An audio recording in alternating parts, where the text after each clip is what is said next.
One of our top lockdown leaders has publicly taken on the mission of silencing all skeptics and proving that the Commanders' offensive line will be a fortress this season. The doubts raised by analysts have bothered our more experienced players, who are now stepping onto the field with renewed motivation to demonstrate the true strength of our protection. This demand for performance extends directly to the running backs. A young, newly arrived athlete is under intense internal pressure to show that his discreet preseason debut was just the beginning, and that his true potential is much greater than what was presented in the first test. And behind the scenes, a delicate and unexpected piece of news involving a trusted former starter from our franchise has caused a stir among all who followed his recent time with our team. I will reveal to you shortly who the leader of the line is ready for this response, which running back needs to prove himself now, and what really happened to our former player. Leave your like on the video. It's just a click, and it helps me a lot. The most painful news involves Tyler Biadasz. The center left Washington during the offseason in a decision that generated much criticism. The player was respected in the locker room, had the trust of the fans, and seemed like a difficult piece to replace. Even so, Adam Peters opted to go another route, without immediately hiring someone of equal weight within the offensive line. Biadasz quickly found a new opportunity. The Los Angeles Chargers offered a multi-year contract, and the veteran began his time with the new club performing above expectations. The adaptation seemed to be working, especially since Justin Herbert needed a reliable presence in the center of the protection. For Biadasz, his career was starting to regain stability after a frustrating exit from Washington. Then came the cruelest blow. During a joint practice between the Chargers and the San Francisco 49ers, Biadasz suffered an injury to his left knee. The player couldn't put weight on his leg and had to be carried off the field on a stretcher. The scene already indicated a serious concern, but the subsequent confirmation made everything even harder for those who followed his journey. According to Adam Schefter, the center suffered damage to the anterior cruciate ligament and other structures in the knee. Biadasz is out indefinitely and is seeking a second medical opinion. Jim Harbaugh expressed concern when commenting on the case, which heightened fears that the recovery would be lengthy. If the diagnosis is confirmed, the player could miss the entire 2026 season. The situation is devastating because Biadasz finally seemed to have found the ideal environment. The departure from Washington had been disappointing, but the veteran responded with work, adaptation, and performance. Now he will have to face a difficult rehabilitation, both physically and mentally. Injuries like this do not only affect leg strength, they also require patience, discipline, and the ability to cope with months without competition. Washington knows this risk well. Laremy Tunsil may miss the entire 2026 season after a triceps rupture. Nick Allegretti, chosen to replace Biadasz at center, also suffered a calf strain on the very first day of training camp. When the organization decides to part ways with an experienced piece, it needs to have ready alternatives. At the moment, that security has not yet fully appeared. It is precisely in this scenario that Sam Cosmi decided to speak out.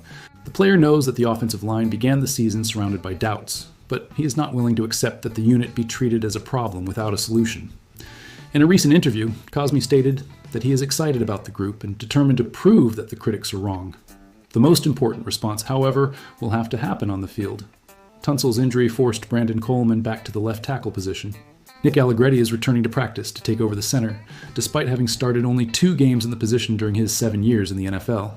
Chris Paul also needs to solidify his place, while Josh, entering his 2nd year, is trying to show technical progression. It's a formation with potential, but still lacking continuity. Cosmi sees clear qualities in his teammates. The player believes that Coleman has the strength and athleticism to succeed as a left tackle.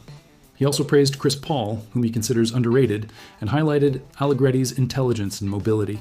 Regarding Josh, he emphasized the evolution in knowledge and technique. Confidence is positive, but it doesn't automatically resolve communication and blocking issues. Dan Quinn has already admitted that the run game is not yet at the level desired by the coaching staff. The statement increases the importance of the offensive line. If the blocks don't work, the running backs will face contact too early, and the offense will become predictable. Cosmi is one of the most reliable pieces of the group and knows he needs to lead by example, especially during the upcoming practices and preseason games. The next 2 games will be important for building cohesion. Coleman needs to readapt to the side, Allegretti needs to find rhythm at center, and Cosmi will have to help organize the protection. The line doesn't need to look perfect in August, but it needs to show improvement. An unstable unit can become more secure with repetitions. A unit that keeps making the same mistakes can put the entire offense at risk. While Cosmi defends the offensive line, Percy Butler tries to defend his future on the roster.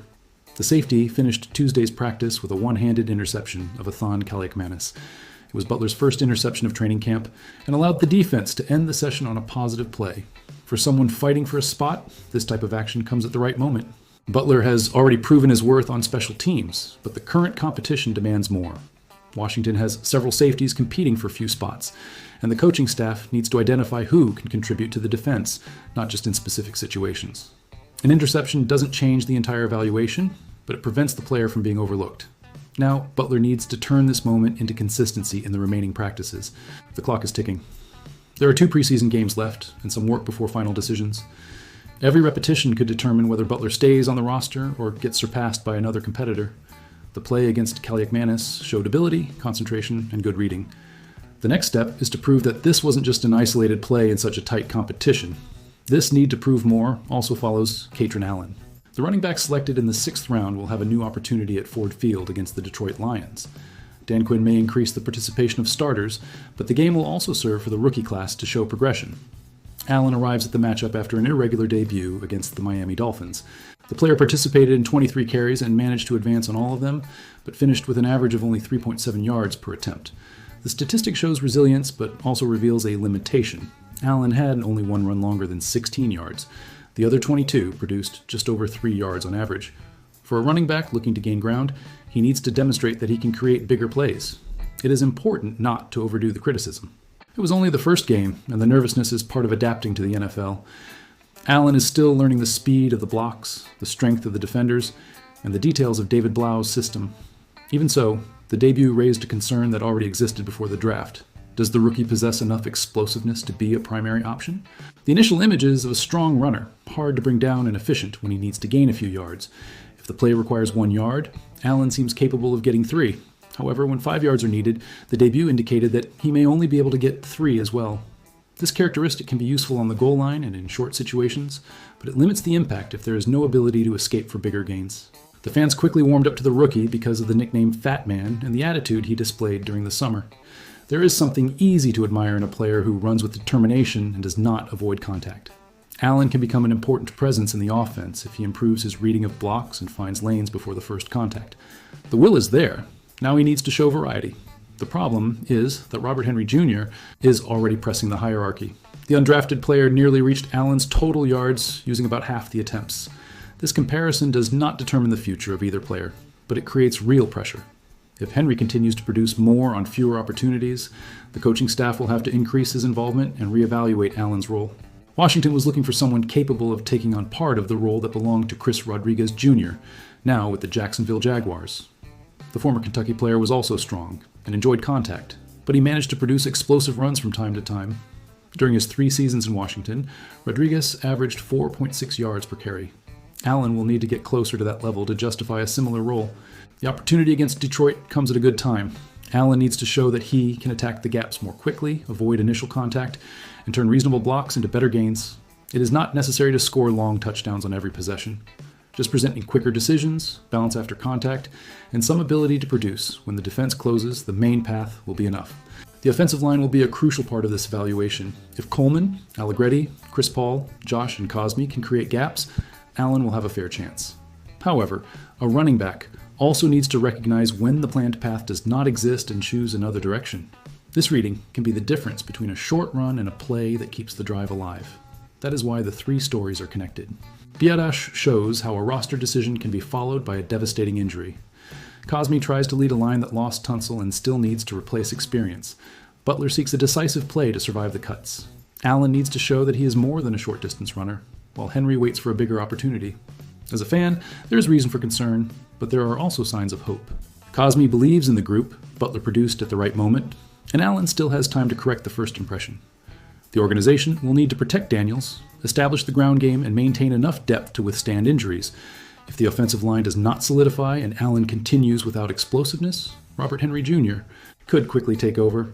Will Katron Allen show against Detroit that his debut was just the beginning, or has the first impression already revealed his true limit?